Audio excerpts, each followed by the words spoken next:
Hey guys, EBPMAN here. Now in today's video, we're going to be taking a look at a 3D printer that actually surprised me.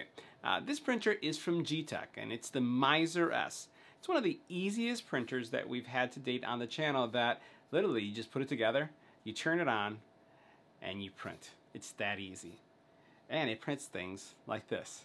Let's go and check it out. Now the Mizar S is one of the easiest printers that we have assembled and started to use on the channel.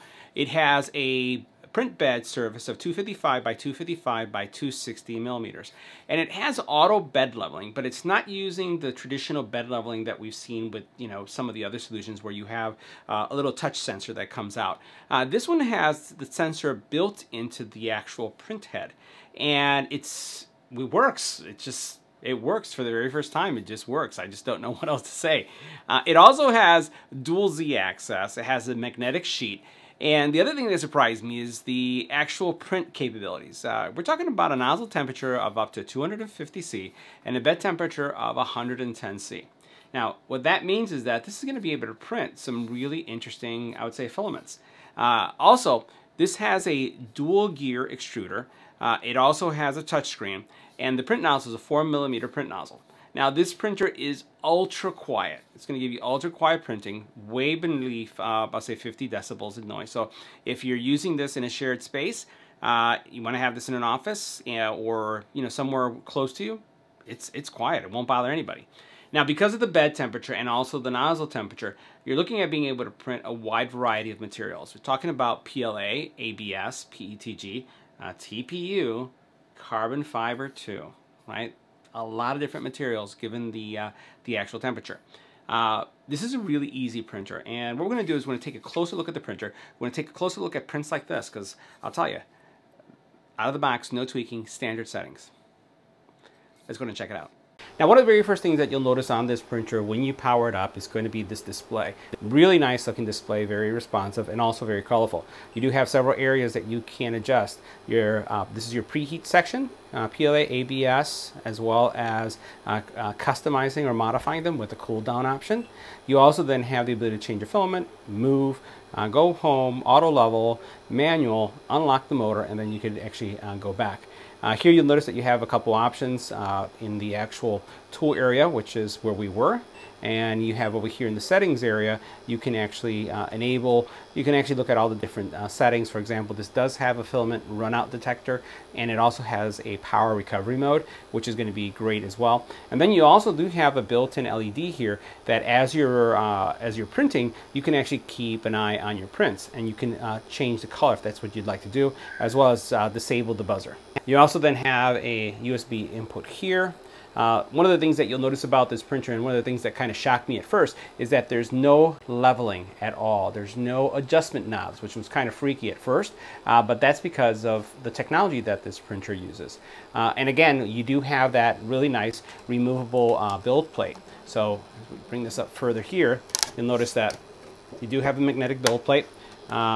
Sticks well to the actual plate itself, but the prints don't. So this is really nice to work with. Now this printer also runs cool, now in the right areas. So despite having the bed and the nozzle preheating now, the actual surface area, everything around it is cool to the touch.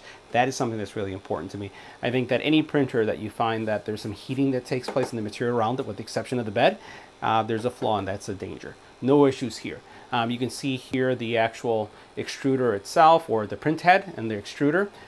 You do have a real nice feeding mechanism. Literally, this is a very easy printer to load. You just feed the filament through the tube here. You push the load when you're changing the filament, and it will continue to feed a certain amount of filament, and then you're ready to go. Now in the back here, you'll be able to see your dual Z on each side. And the other thing I like about the printer is that the cable management is very simple. There's not a lot of stuff going on here. So everything is tucked onto this side. There's only one cable that you see on the opposite side with obviously your boating tube, but everything is nicely tucked away. So on the other side, which is the side that you'll be working on, mostly you won't see any of these things, and they don't get in the way. Now, as soon as you choose your print file, you're going to get a lot of information here that's going to tell you everything about what's going on in the print. You also have the ability to modify any of these options. So you have your print time, you have your nozzle temperature and your bed temperature, and then you also have your duration, as well as other areas here when it comes to fan and other things. But all these things can be modified in this area here as you're monitoring your print. Now, this printer does operate super quiet, and I'm just going to give you a sense of how much noise is in this room because we have other machines that are running, so there's some white noise here. I'm just going to stay quiet and just let you see how much noise is here, and then we'll get closer to the printer.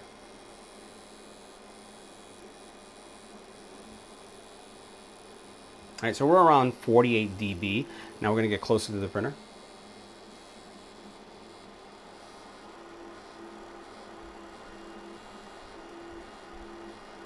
So around 55 dB, give or take. The fan right now went off because we are running a print job that's going to require a lot of speed. I have a fast profile that I'm going through so you can see how quickly it's moving. But once again, very simple to print, error-free prints. We really haven't had anything fail. Now let me show you some of the prints that we've ran on the printer. So the first thing we did, and this didn't have any supports, is this sample vase here. You can see how nice this turned out. Really, really nice quality. All right. That first layer is fantastic. Take a look at that first layer. That was really nice. We did also a torture toaster, and here's the toaster. Right. This one did well. Right. Everything is fine and functional. Very nice. We tried some silk PLA and printed out with no supports. This is a headphone stand. Now, notice that there's some, PLA here on the sides that's coming around. But besides that, that's all there was to it. Quality is really nice. And again, you can see the first layer right there. You can see how clean that is. Another print, and this is my favorite, is this rocket. Take a look at this rocket.